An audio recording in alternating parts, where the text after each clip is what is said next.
Kerajaan Klungkung adalah suatu kerajaan yang didirikan pada abad ke-17 di Pulau Bali bagian tenggara.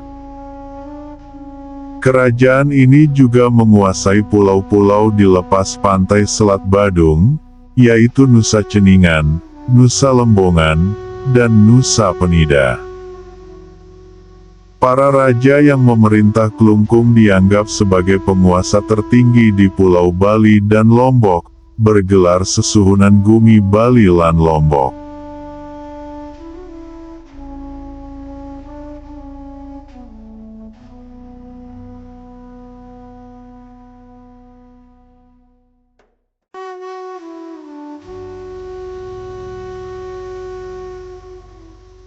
Kerajaan Klungkung berdiri pada tahun 1686 Masehi, setelah penyerangan Ida Dewa Agung Jambe pertama ke Gel-Gel, yang saat itu diperintah oleh para pemberontak I Gusti Agung Maruti, yang mengklaim tahta dan berkuasa di Gel-Gel sejak tahun 1651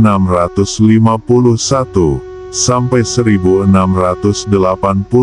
Masehi. Panglima perang sekaligus Pangeran Gel-Gel dari keturunan Sira Arya Kutawaringin, Ki Gusti Ngurah Kubontubuh, atau Ki Jumbu, merebut kembali Gel-Gel dari kekuasaan dari tangan pengkhianat dibantu oleh Kiai Paketan, Ki Gusti Panji Sakti dari Buleleng, I Gusti Nyoman Pemedilan, Pemecutan Badung, I Gusti Hyang Taluh, Ki Duku Pemedilan, I Gusti Sukahet, I Gusti Dauh, dan I Gusti Ngurah Sidemen. Setelah Gel-Gel dapat direbut kembali oleh Dewa Agung Jambe, kemudian atas saran I Gusti Ngurah Sidemen, kerajaan dibangun kembali dan ibu kota dipindahkan ke markas persembunyiannya, yakni di Klungkung, dengan dibangun Istana Puri Agung Semarajaya Klungkung dengan Pati Agung yang masih setia yaitu Rakrian Gusti Ngurah Kubontubuh di Jero Agung Kepatihan, Pekandelan Klungkung. Kerajaan Klungkung berakhir dengan Perang Puputan Klungkung tahun 1908, sebagai kerajaan terakhir di Bali yang melakukan perlawanan dengan cara puputan, dalam mempertahankan eksistensinya sebagai kerajaan yang merdeka, terhadap meluasnya praktik politik kolonial Belanda di Nusantara.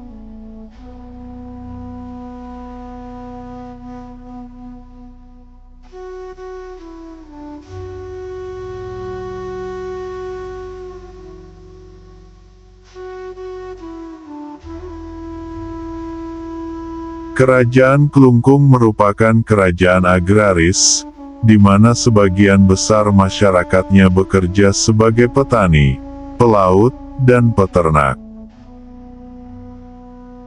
Sebuah catatan perjalanan ke Klungkung pada abad ke-19, oleh Komisaris Hindia Belanda, Huskopman pada tahun 1841, menyatakan bahwa jumlah penduduk Klungkung kemungkinan besar mencapai 50.000 jiwa. Namun angka ini diragukan oleh Van Swieten pada tahun 1849. Ia merujuk pada laporan seorang pedagang Inggris bernama George Peacock King, yang telah sering berdagang di Bali sejak tahun 1830. Menurut George, jumlah penduduk di seluruh Pulau Bali diperkirakan antara 1.100.000 hingga 1.200.000 jiwa. Catatan lain dari tahun 1805 memperkirakan jumlah penduduk Klungkung sekitar 40.000 jiwa, sedangkan catatan dari tahun 1827 menyebutkan angka sekitar 76.000 jiwa. Hal ini menunjukkan adanya variasi dalam laporan, dan kemungkinan ketidaktepatan metode pencatatan jumlah penduduk pada masa itu. Orang Bali, khususnya di wilayah Klungkung, disebut menganut agama Hindu yang dianggap rusak atau tidak murni oleh para pengamat Eropa. Hal ini disebabkan karena ajaran Hindu di Bali berbeda dengan bentuk Hindu yang dikenal di India. Namun, persepsi ini dapat dimaklumi, mengingat pengetahuan bangsa Eropa saat itu terhadap agama Hindu Bali masih sangat terbatas, dan seringkali dilihat dari kacamata kolonial yang bias. Van Swieten menyatakan bahwa orang Bali memiliki tingkat pengetahuan yang tinggi untuk ukuran zamannya dan mampu menciptakan peradaban yang besar, terutama jika dibandingkan dengan masyarakat lain di wilayah Kepulauan Nusa Tenggara. Pasukannya dikenal tangguh dan dipersenjatai keris, tombak, dan bahkan meriam serta senapan. Sementara itu, Heinrich Zollinger, yang mengunjungi Bali pada tahun 1847, mencatat bahwa masyarakat Bali sudah lama mengenal aksara dan angka. Sebagian besar dari mereka dapat menulis di atas daun lontar. Kertas juga telah digunakan tetapi hanya untuk dokumen penting.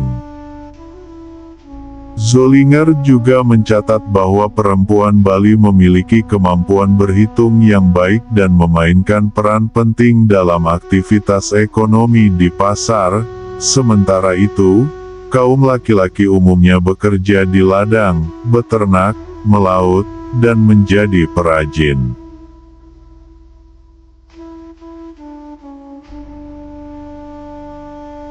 Sebagai sebuah kerajaan, secara struktur tampak unsur-unsur yang saling mengait di dalamnya. Hubungan antara kepemimpinan raja, Dewa Agung sebagai penjelmaan Tuhan dengan rakyat atau kaula, ataupun Bagawanta dengan raja dan rakyatnya sisya. Stratifikasi sosial yang dipengaruhi oleh Hinduisme ini sebenarnya banyak dijumpai di daerah lain di Indonesia, di mana ada golongan bangsawan, religi, dan rakyat. Tradisi-tradisi kerajaan, seperti tawan karang, mesatia, penobatan raja, hubungan dengan kerajaan-kerajaan lainnya, kerjasama antara kerajaan-kerajaan Bali dalam menghadapi musuh dari luar, hubungan kerajaan Klungkung dengan pemerintah Hindia Belanda. Tradisi-tradisi Jawa dan Bali kuno, seperti pusaka-pusaka keraton, seperti keris dan tombak, serta asal-usul keturunan raja berasal dari Majapahit. Secara status di Bali, Kerajaan Klungkung merupakan kerajaan utama, yang raja-rajanya diutamakan di antara raja-raja lainnya. Dalam surat Raja-Raja Klungkung, mereka juga bergelar Sesuhunan Jagat Bali lan Lombok, dan Paswara Astanegara, tahun 1837, menyebut gelar Sri Maharaja. Masyarakat kerajaan di Klungkung memperlihatkan ciri masyarakat yang bertingkat-tingkat sesuai dengan golongan yang ada. Dalam situasi sosiokultural seperti inilah, kelompok elit yang memimpin tumbuh dan dibesarkan serta berpengaruh di masyarakat. Pengaruh yang sangat kuat tampak jelas dalam peran yang dimainkan oleh elit politik dan religius senantiasa bisa dikembalikan pada golongan Brahmana. Raja-raja yang memerintah sampai raja terakhir, yaitu Dewa Agung Jambe kedua, dengan para kerabatnya yang memegang kekuasaan di satu pihak, dan Bagawanta di pihak lain, memiliki posisi sentral dalam pemerintahan di Klungkung. Posisi sentral kelompok pemimpin ini diperkuat lagi dengan adanya bentuk-bentuk kepercayaan yang bersifat magis, dan banyak masyarakat menggantungkan hidup mereka pada raja.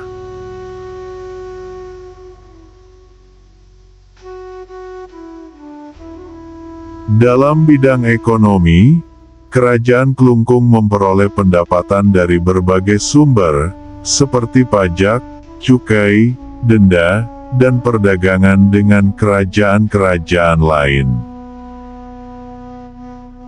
Kerajaan Klungkung dicatat berhasil menghasilkan banyak komoditas pertanian dan kerajinan yang memiliki nilai tinggi di daerah lain. Bahkan, beras dari Klungkung diekspor hingga ke Singapura dan Tiongkok, diperantarai oleh pedagang Inggris. Seorang penjelajah berdarah campuran Tionghoa dan Thailand bernama Chingkak, pada awal abad ke-19, pernah berkunjung ke Bali dan mencatat bahwa Bali memiliki banyak pelabuhan yang baik, seperti Jumpai dan Kusamba, yang keduanya terletak di wilayah Kerajaan Klungkung. Beberapa barang ekspor utama dari Kerajaan Klungkung yang dikirim melalui pelabuhan Kusamba antara lain, kelapa, minyak kelapa, kulit sapi, daging sapi, lemak sapi, kopi, garam, beras, kapas, benang, padi, kulit pohon mengkudu, sarang burung walet, kacang merah, ubi kering, jagung, sapi, babi, serta berbagai kerajinan gerabah dan anyaman. Sebaliknya, Kerajaan Klungkung juga mengimpor barang-barang yang sulit ditemukan di Bali, seperti terasi, besi, nikel, gambir, kunci tembak atau senapan, bubuk mesiu, kain sutera, cengkeh, porselen, uang kepeng Tiongkok sebagai alat pembayaran, bahkan opium. Barang-barang ini diperdagangkan oleh pedagang-pedagang swasta dari Inggris, Prancis, Denmark, Tiongkok, serta dari beberapa kerajaan lain di Nusantara.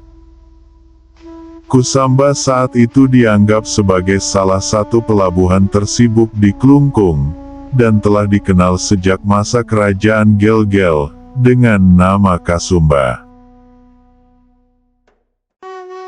Seiring berkembangnya zaman, pelabuhan ini mendapatkan saingannya dari pelabuhan-pelabuhan kerajaan lain, seperti Pelabuhan Kuta di Kerajaan Badung, dan sejak Hindia Belanda menduduki Singaraja pada tahun 1846,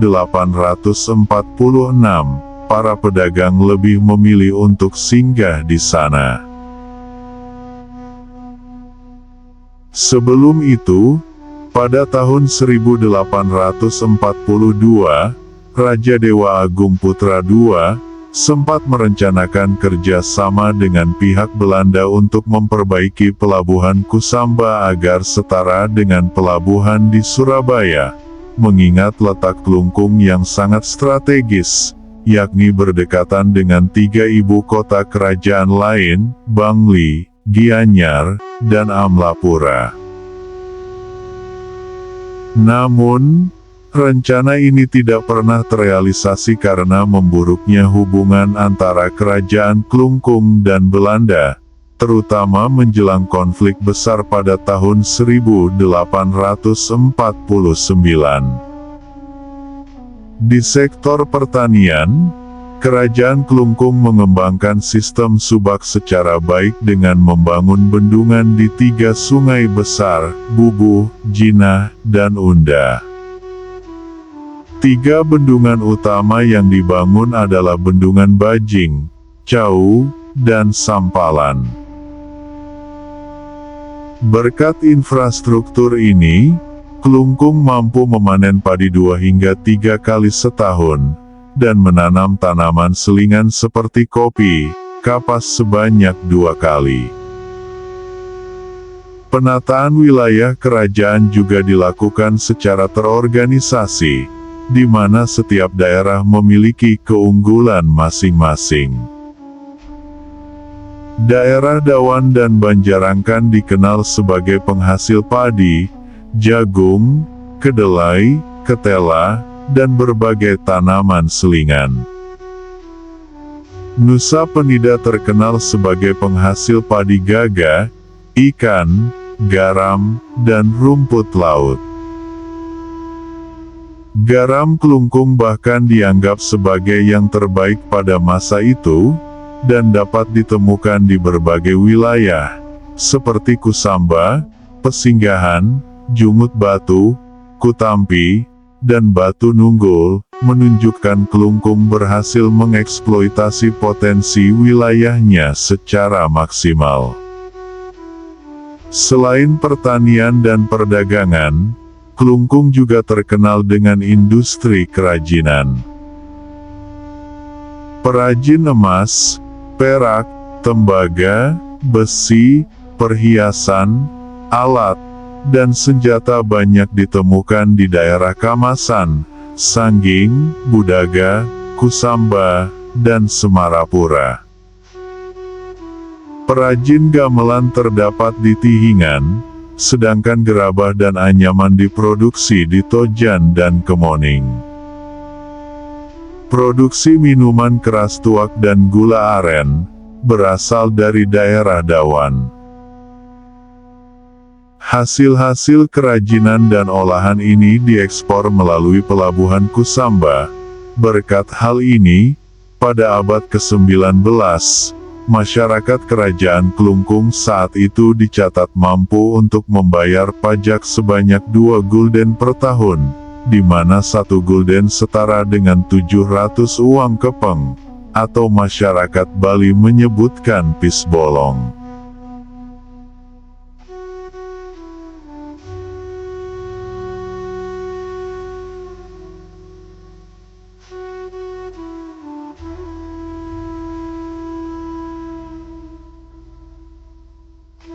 Hindia Belanda mulai mengurangi kedaulatan kerajaan Kelungkung dan ingin memasukkan ke dalam wilayahnya. Pada tanggal 24 Mei tahun 1843, diadakan perjanjian penghapusan tradisi Tawan Karang Kerajaan Kelungkung. Perjanjian ini telah menimbulkan rasa tidak senang di kalangan pejabat kerajaan, ditambah dengan sebab-sebab lainnya, seperti perampasan 2 buah kapal yang kandas di Bandar Batu Lahak, Kusamba. Keterlibatan Laskar Kelungkung dalam perang antara Buleleng dengan militer Belanda di Jagaraga, tahun-tahun 1848 sampai tahun 1849, mempertajam permusuhan antara pihak Belanda dengan pihak kerajaan Kelungkung. Permusuhan dan rasa tidak puas Dewa Agung Istri Balemas memuncak, dan akhirnya meletus menjadi perang terbuka, yaitu Perang Kusamba tahun 1849. Pada perang itulah, Jenderal Michiels, pimpinan ekspedisi militer Belanda, tewas. Dari peristiwa Perang Kusamba, menurut sumber penulis Belanda, ialah munculnya tokoh wanita, yaitu Dewa Agung Istri Balemas, sebagai seorang wanita yang sangat benci dan menentang intervensi Belanda, dan ia dianggap pemimpin golongan yang senantiasa menggagalkan perjanjian perdamaian dengan pihak Belanda. Di awal abad ke-20, disodorkan lagi perjanjian tentang tapal batas antara Kerajaan Gianyar dengan Kerajaan Kelungkung, tepatnya pada tanggal 7 Oktober tahun 1902.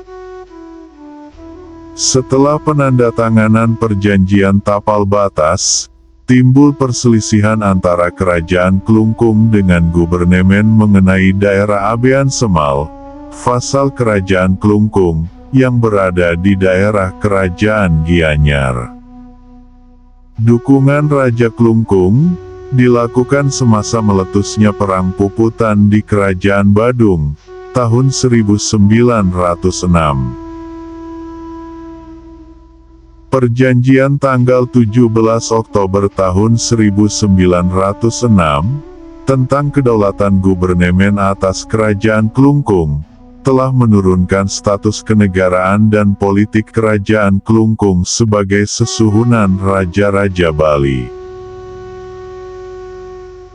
Hal ini memperkuat sikap menentang Dewa Agung Jambe II dan kalangan pembesar kerajaan, yang memuncak pada perlawanan Puputan Klungkung tahun 1908, yang menyebabkan kehancuran kerajaan dengan terbunuhnya Raja Dewa Agung Jambe II, beserta banyak pengikutnya. Pada tanggal 25 Juli tahun 1929, pemerintah Hindia Belanda merestorasi kepemimpinan Kerajaan Klungkung, dengan mengangkat Dewa Agung Oka Gek sebagai Regen. Selanjutnya setelah kemerdekaan Republik Indonesia, Klungkung hanya berstatus sebagai sebuah kabupaten di dalam pemerintahan Provinsi Bali.